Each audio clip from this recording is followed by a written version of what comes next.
Hey everyone, welcome back.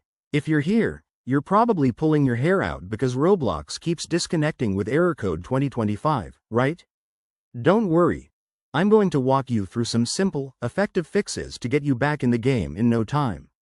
This error often stems from internet issues, but it could also be related to your device or software settings. Let's dive in step by step. First things first, check your internet connection. Make sure your Wi-Fi is stable and not dropping out. Try opening a few websites or running a speed test on your device. If it's spotty, restart your router by unplugging it for 30 seconds and plugging it back in.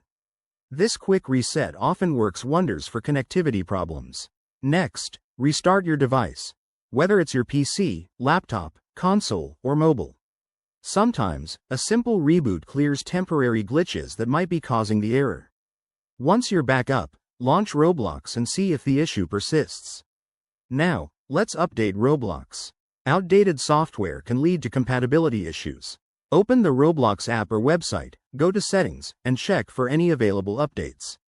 If you're on a computer, make sure your graphics drivers are up to date too, as they play a big role in online games. Another common culprit is your firewall or antivirus settings.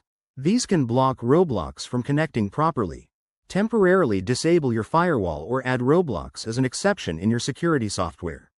Remember to re-enable it afterward for safety.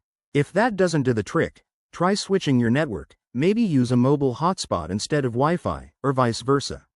Also, ensure you're not running too many apps in the background that could be hogging your bandwidth. Finally, if you've tried all this and the problem continues, it might be worth contacting your internet service provider or checking Roblox's official support forums for any ongoing issues. There you go.